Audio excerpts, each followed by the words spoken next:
आता काल म्हणजे महायुतीचं वक्तव्य केलं आणि पुन्हा राजकारणात खळबळ उडाली, पुन्हा भूकंप होणार नाही, खरं तर काल सावित्रीबाई ज्योतिराव फुले ही मालिका जी मराठी वारसा या यूट्यूब चॅनलवर सुरू आहे त्याच्या प्रमोशनच्या संदर्भात मी वार्तालाप साधत होतो आणि तेव्हा आपल्यापैकी एका पत्रकार बांधवाने मला हा प्रश्न विचारला की राजाभाऊ वाजे आणि अमोल कोल्हे भाजपत गेल्याशिवाय पुणे नाशिक रेल्वे होणार नाही का.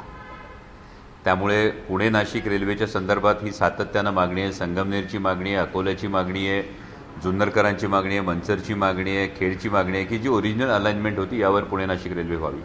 त्यावेळी त्या पत्रकार बांधवाने हा प्रश्न विचारला की तुम्ही भाजपत गेल्याशिवाय ही रेल्वे होणार नाही का. यावर माझा प्रतिप्रश्न त्यांना असा होता की अशी काही ऑफर आहे का. जर तशी काही ऑफर रेल्वेच्या संदर्भात आली तर त्यावर विचार करू. त्यामुळे मला वाटतं की हे रेल्वेच्या संदर्भामध्ये असणारं एक विधान होतं. या रेल्वेच्या संदर्भातल्या विधानाला काही वेगळा अर्थ काही जणांनी काढण्याचा हा प्रयत्न केला सध्याच्या राजकीय परिस्थितीमुळे. परंतु फार महत्त्वाची गोष्ट ही आहे की ही आमची सगळ्यांची मागणी आहे की Pune Nashik semi high speed railway ही जी आधी ठरली होती त्याच पद्धतीने ही व्हावी, ही जी आमची मागणी होती त्या संदर्भातला हा प्रश्न होता आणि त्याच्यावरचं ते उत्तर होतं.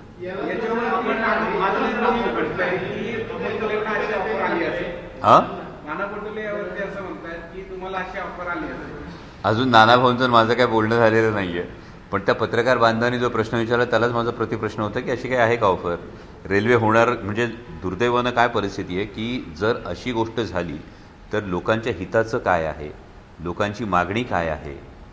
पुणे नाशिक रेल्वे हे पुणे मुंबई आणि नाशिक ह्याला ज्याला आपण गोल्डन ट्रायंगल म्हणतो हा गोल्डन ट्रायंगल जोडणारा हा प्रकल्प आहे. आणि या प्रकल्पासाठी जर अशा अटी काही असतील का असं जर पत्रकार बांधवांच्या मनात येत असेल तर एकूणच राजकारणाची दिशा कुठल्या दिशेने जाते याविषयी अंतर्मुख होऊन विचार करणं गरजेचं आहे. वरिष्ठ नेत्याचं म्हणणं आहे की शरद पवारांच्या गटामध्ये सुप्रिया सुळे वगळता कोणीच उरणार नाही. भविष्यवाणी कशी वाटते. मला वाटतं कधी कधी काही लोक दिवसा स्वप्न बघतात त्यातला हा प्रकार असेल. कारण राष्ट्रवादी काँग्रेस शरदचंद्र पवार पक्ष हा एकत्रच आहे, एकत्रच राहील. आणि मी एका वाक्यात याचं उत्तर जे सांगतो की आदरणीय पवारसाहेब सांगतील ते धोरण आणि बांधतील ते धोरण. कुठेतरी जर बघितलं तर भाजपला दिल्लीमध्ये खास करून कोटा पूर्ण करायचा आहे, त्यामुळे खासदारांची देखील गरज आहे. त्या पार्श्वभूमीवर जसं ऑपरेशन टायगर राबवण्यात आलं तसं राष्ट्रवादी सुद्धा ऑपरेशन राबवलं अशी एक चर्चा आहे आणि त्यामुळे कालचं सुद्धा उपयोग नाही. ही चर्चा ही कायम होत राहते, पण वस्तुस्थिती जर बघितली तर आमच्या लोकसभेतल्या गटनेत्या आदरणीय सुप्रियाताई सुळे यांच्या नेतृत्वाखाली आमचे 8ही खासदार आम्ही ठामपणे एकत्र आहोत. आदरणीय पवारसाहेबांच्या नेतृत्वाखाली, सुप्रियाताईंच्या नेतृत्वाखाली आम्ही ठामपणे एकत्र आहोत. आणि त्यामुळे अशा पद्धतीच्या कुठल्याही चर्चा वावड्या जेव्हा काही उठतात त्याकडे आम्ही फारसं लक्ष देतो. त्यावर अशी देखील एक चर्चा चालली की राष्ट्रवादीमध्ये अजून 2 गट निर्माण झाले आहेत. त्यामध्ये एक गट म्हणते की भाजप सोबत जावं आणि एक गट म्हणतोय की आपण काँग्रेससोबत जावं. म्हणजे ही चर्चा घडवणारी सूत्र कोण आहेत ना, ती सूत्र खरंच शोधली पाहिजेत. कारण आम्हाला पक्षात राहून या गोष्टी आमच्यापर्यंत ही चर्चा किंवा आमच्यामध्ये असे काही गट आहेत हे आम्हालाच माहीत नसतं, पण सूत्रांना मात्र माहीत असतं. हे कौतुक आहे. काँग्रेस आणि राष्ट्रवादीचं विलीकरणाबाबत काँग्रेसच्या नेत्यांनी भूमिकाही सांगितली की तशी चर्चा सुरू आहे. मात्र नंतर असे आले की राष्ट्रवादीचे 2 गट आहेत की तुमचा एक शरद पवार साहेबांचा आहे, तिकडे एक ताई आहे. तर कुठेतरी हे सगळं पहिले सॉल्व्ह करा आणि मग काँग्रेस होते असं देखील सगळं. मला वाटतं की काँग्रेसच्या नेत्यांचं जे आपण स्टेटमेंटचा कोट करताय ते बहुतेक माननीय वडेट्टीवार साहेबांनी या संदर्भामध्ये विधान केलं. पण ते विधान जर पूर्णपणे ऐकलं तर ते विधान असं आहे की ही चर्चा हायकमांडच्या पातळीवर सुरू आहे, त्यामुळे त्यांनाच याविषयीची पूर्ण माहिती नाही. आणि त्यामुळे जर माननीय वडेट्टीवार साहेबांनाच याविषयीची पूर्ण माहिती नसेल तर त्याविषयी भाष्य करणं हे मला वाटतं की फारसं त्यामध्ये काही अर्थ उरत नाही. कारण ही नेमकी काय चर्चा चालली, अशी चर्चा सुरू आहे का, हेच जर ज्यांनी विधान केलं त्यांना कल्पना नसेल तर त्याविषयी फार भाष्य करण्याची आवश्यकता नाही. मत काय काँग्रेससोबत जाणं योग्य ठरेल की नाही. माझं मत हेच आहे की महाराष्ट्राच्या हितासाठी आदरणीय पवारसाहेब सांगतील ते धोरण आणि बांधतील ते धोरण. खरं तर केंद्रामध्ये मंत्रिमंडळ विस्ताराची देखील चर्चा सुरू आहे. आपण काल जे काही विधान केलं त्यांनी त्या सगळ्या गोष्टी किंवा या चर्चांना वाव मिळतोय. एकूण तशा काही चर्चा दिल्लीत सुरू आहे का. राज्यात ठीक आहे आपण सांगताय शरद पवार सांगतील त्याबद्दल. दिल्लीत अशा काही चर्चा सुरू आहे का. आपल्याला काही ऑफर आहे का. आपल्यासोबत कोणी चर्चा करत आहे. मी आपल्याला पुन्हा तेच म्हणालो, ऑफर ऑफर ऑफर जे आपण म्हणताय ते एका पत्रकार बांधवांनी पुणे नाशिक रेल्वेच्या संदर्भात विचारलेला प्रश्न आहे. आणि त्यावरचं माझं स्पष्ट उत्तर तेच आहे की महाराष्ट्राचे मुख्यमंत्री माननीय देवेंद्रजी फडणवीस यांना इन्फ्रामॅन म्हणून ओळखलं जातं. पुणे नाशिक रेल्वेची जी पहिली अलाइनमेंट झाली, ही अलाइनमेंट होत असताना या अलाइनमेंटच्या संदर्भामध्ये MRIDCची जी स्थापना झाली होती ती माननीय देवेंद्रजी फडणवीस यांच्याच कार्यकाळात झाली होती.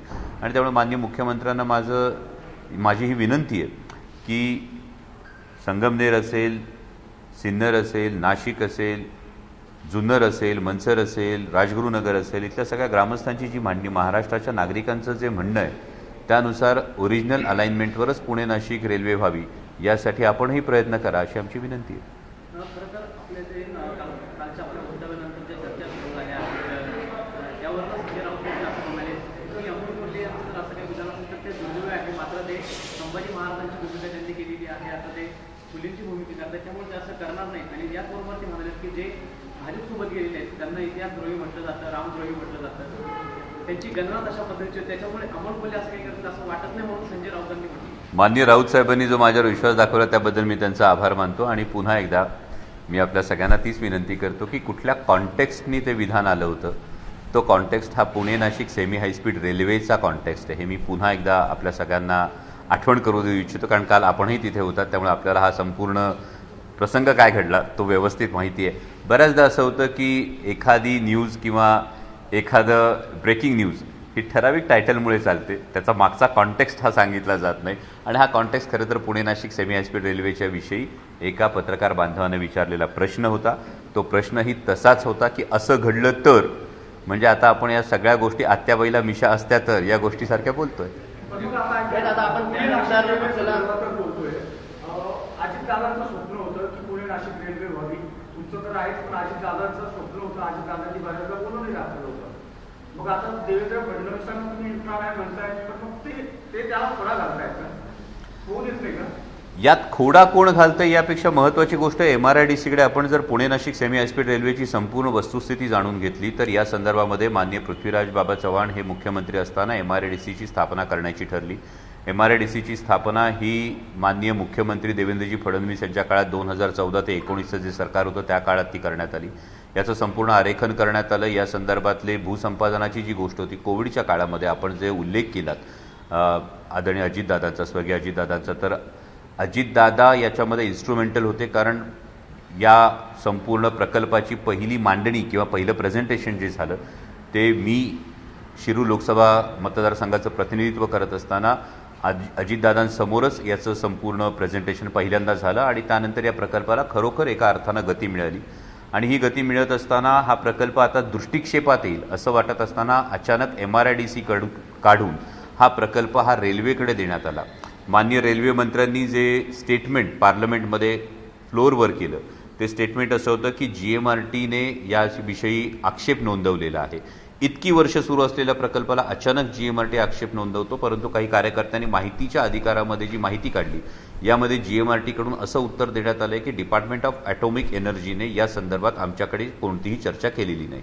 मग या सगळ्याविषयी एक प्रश्नचिन्ह निर्माण होतं. आणि महाराष्ट्र राज्याचे मुख्यमंत्री या नात्यानं मी माननीय देवेंद्रजी फडणवीस यांना ही विनंती केली की आवर्जून आपण यामध्ये लक्ष घाला, कारण आपल्याला हा प्रकल्प ठाऊक आहे.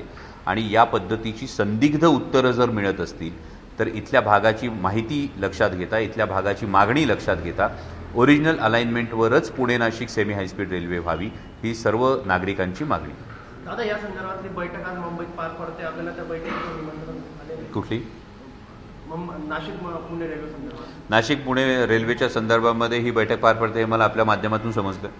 आणि ही बैठक मला वाटतं की आमदार जे काही आत्ता विधिमंडळाचं अधिवेशन सुरू आहे त्या संदर्भामध्ये तिथले सगळे जे स्थानिक आमदार आहेत, कारण एकूण 13 विधानसभा मतदारसंघांमधून ही रेल्वे जाते आणि या प्रत्येक आमदाराच्या मतदारसंघातल्या जनतेची हीच मागणी आहे की ओरिजिनल अलाइनमेंटवर ही रेल्वे व्हावी, त्यामुळे ती बैठक होत असेल. दादा, जे आता उद्धव साहेबांना सोडून खासदार गेले किंवा राजाभाऊ जे न गेलेले, तर सगळ्यांचं म्हणणं असं पडलं की कुठेतरी विरोधक जे खासदार आहेत आणि आम्हाला विकास निधी मिळत नाही, अशी खरंच आहेत का परिस्थिती? तुम्हाला मिळत आहे? आपण नाही, ही वस्तुस्थिती सगळ्यांना ही माहिती आहे. माझी आपल्या माध्यमातून ही विनंती आहे की आपणच या संदर्भामध्ये एक रिपोर्ट तयार करावा की महाराष्ट्रामध्ये एकूण 31 हे विरोधी पक्षाचे खासदार आहेत. हे 31 विरोधी पक्षाचे खासदार सुद्धा जेव्हा संसदेत गोष्ट मांडतात किंवा संसदेत एखादा मुद्दा मांडतात, तो मुद्दा पक्षीय नसतो, तो मुद्दा महाराष्ट्राच्या संदर्भातला असतो. आणि मग असं असताना या 31 खासदारांना एकूण जिल्हा नियोजनच्या माध्यमातून, एकूण राज्य सरकारच्या माध्यमातून किती प्रमाणात निधी वितरित केला, एकदा दूध का दूध पाणी का पाणी लोकांसमोर येऊन जाऊ द्या. सत्ताधाऱ्यांना मिळतो.